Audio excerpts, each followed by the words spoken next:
Well, welcome to Ridge Life. I'm Tim, and today on Ramblings, I've got good news and I got bad news. Start off with the good news. And actually, it's pretty cool. You guys know that yesterday on Ramblings, I talked about the two mowers that were both broken down.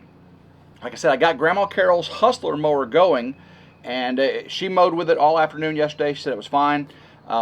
We let the battery charge for a while. Not exactly sure why it died on her while she was mowing, because the battery shouldn't do that once it's running, you know. I'm thinking where she was on the side of a hill. I think she came up off the seat, and the seat limit switch. She's so small, right? I'm thinking the seat limit switch killed it, and she said she tried starting it after that. Don't really know what happened. Maybe it was the battery at that point, but it's fine now. Before we get a new battery, I'm going to change out the bolts that hold the battery terminals on. They are severely corroded, rusted, and have the the acidic buildup and everything. So I'm going to clean all those off, put some soda on there, and get all that off of there, clean it up, and hopefully the battery will be okay.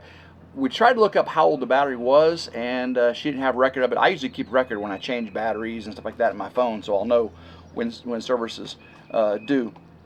But so yeah, good news on that. I've got a mow. Oh my gosh, you guys can't see because it's so bright behind me probably. What grass I have is about this tall.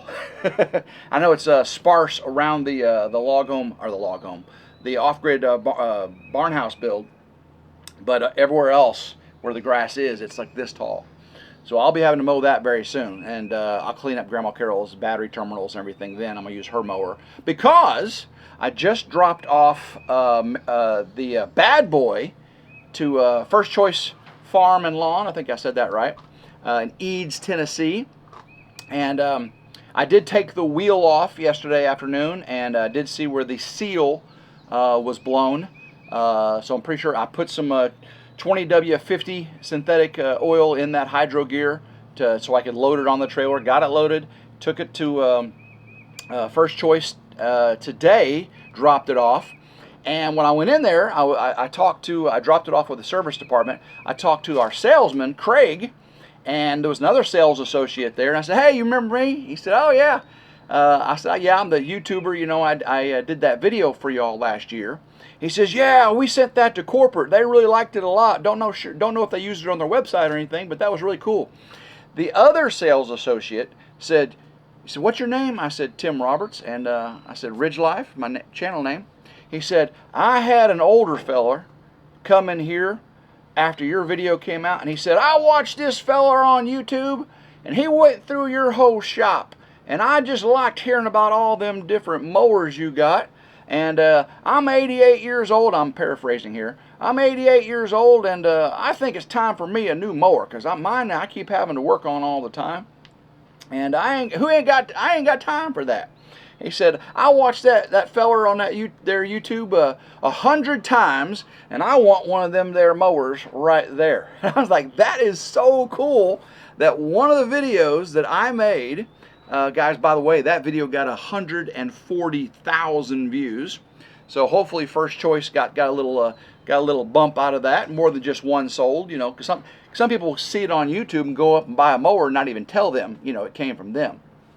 But so that's some really good news that it helped out, someone on YouTube, and it helped out the store. And I didn't get paid for it or anything. They didn't give me a special discount. I did get a military discount with them, so thank you all for respecting the military there, First Choice. Now, Grandma Carol, the mower she's got, that Hustler, is over 10 years old, and I keep having to work on it pretty much every other time it's used.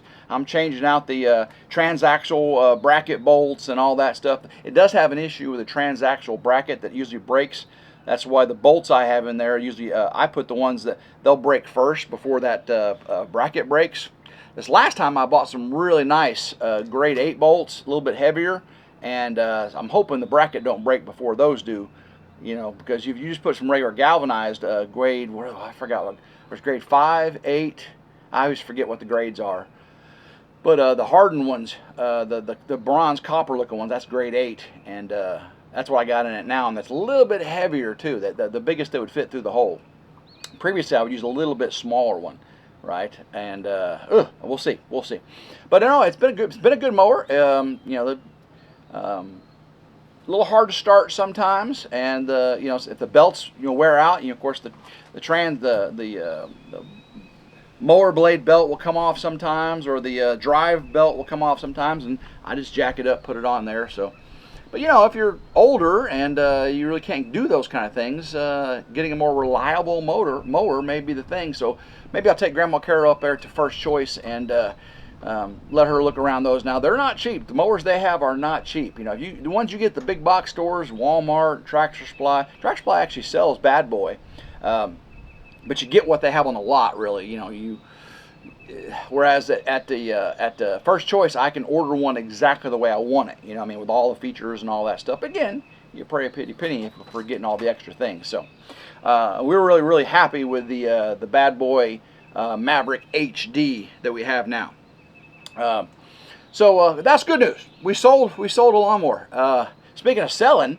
I've sold like over 50 of those oil pan drains. Y'all see me do the oil pan drain product review video over on RidgeLife's Reviews and How To. That was Garvey oil pan drain, 15 gallon, and guys, sold over 50 of them so far. That's crazy. That's why I do the reviews and how to channels, to help people make a decision like that. I usually don't do too many of those over here on RidgeLife or RidgeLife Ramblings. Only if it's something I'm using in the build or in the job, like the concrete mixer and the power, the Jackeries and Blue Eddies. I'm using them every day, here on the ridge, keeping the ridge crib powered up and everything. So that's why you don't see me do too many curling iron or blow dryers or you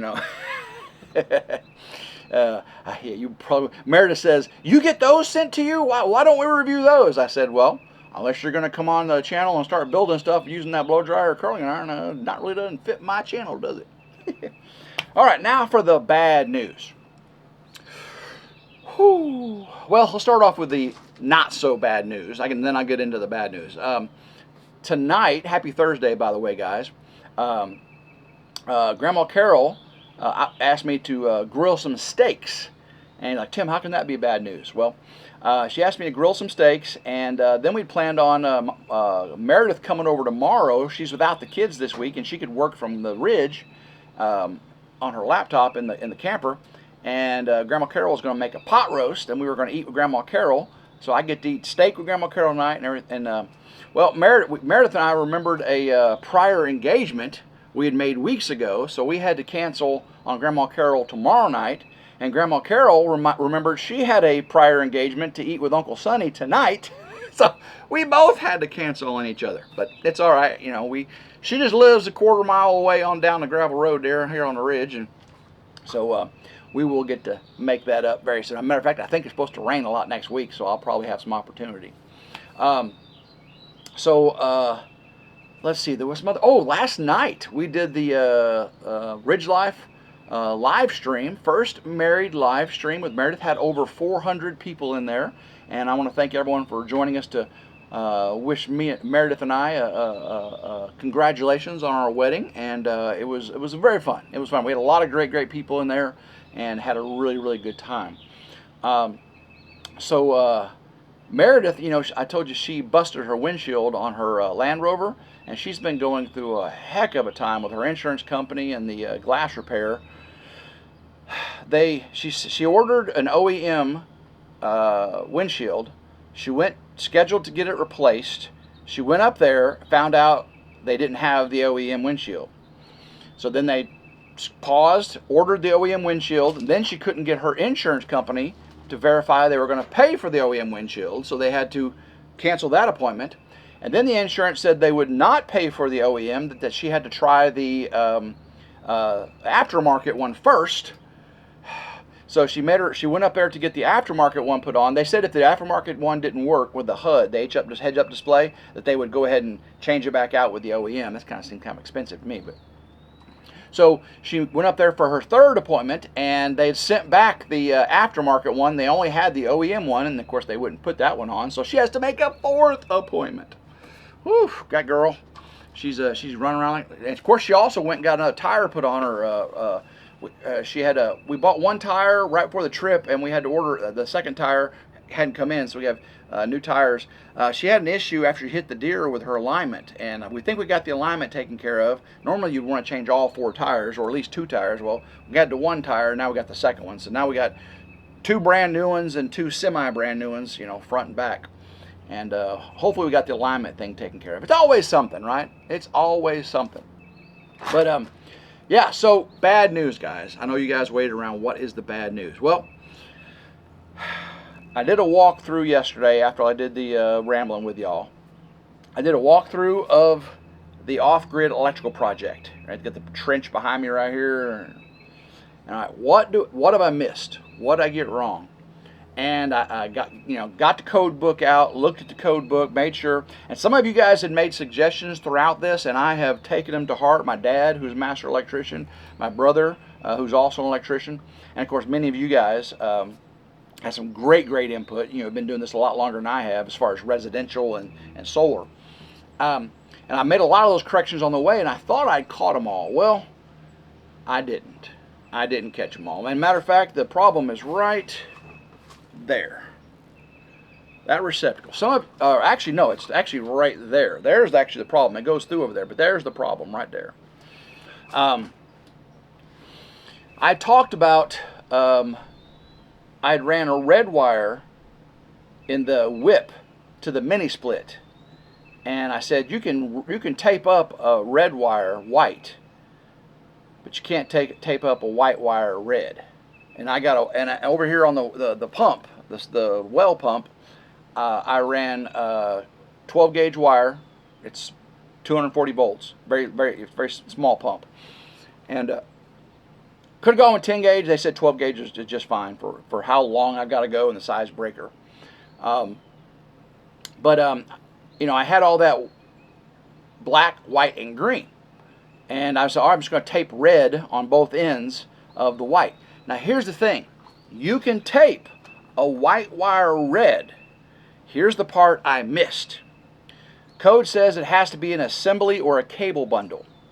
So like if you got Romex NM and you got the 3 wires in it and got the insulation jacket over it, you can tape the end of this one red if it's white, and you can tape the end of the other one red if it's white, because it's in the jacket all the way through. Mine, I ran an individual wire all the way through. It goes through that receptacle box and then over to that LB right down there. So if you open up that receptacle box, you'll see 2 white wires in there.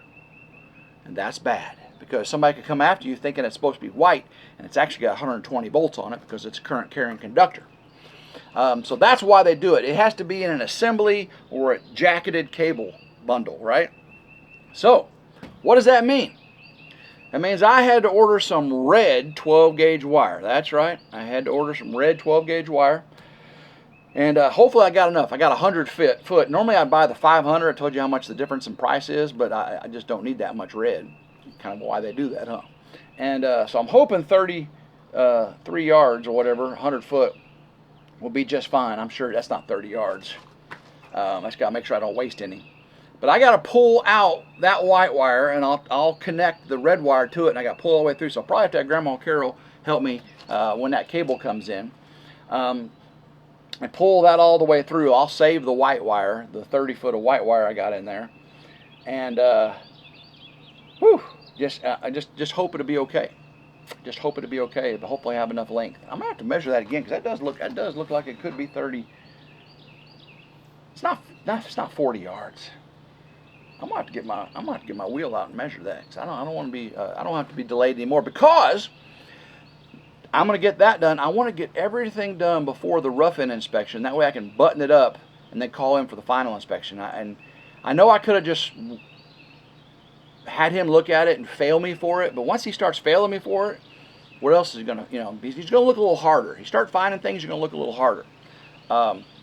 Also, I just want to do it the right way, right? I just want to do it the right way. So hopefully you can't blame me for that. So I did not schedule the rough-in inspection. I'm gonna get that cable replaced. I've got a couple other little things I need to correct inside, where I grounded the bolts to the raceways. because the bolts go into the unistrut behind it, they don't really bite into the metal like on the the ground connections on panels. Like on the 600 amp battery panels, those have the bolted holes, the threaded holes, and I put the bolts in there, so those ground very well. So where I just put it through the holes to the unistrut behind it, I'm going to get a grinder and grind that bare copper, so when I put the bolts back in, I got a really good connection. That's about it. And I think I've corrected almost everything else. I changed out my ground bolt for the grounding electroconductor in the 200 amp panel to a threaded connection. From the self-tapping, I got rid of that. So I think I'm mostly there. And it's a beautiful day right now here in West Tennessee, but I think rain is coming, so I need to get this done. So hopefully you enjoyed today's video. Good news and bad news. It's always something. It's always something. So guys, love every single one of you. If you did like today's video, give it a big old thumbs up, like, share, and subscribe. It's always 100% free. Hit that notification bell right down there to be notified anytime a new video comes out. And if you got a hype on a mobile device, hit it. I appreciate it very, very much. So until next time, hope everyone has a blessed day. Keep rambling and go Ridge Life. Woo!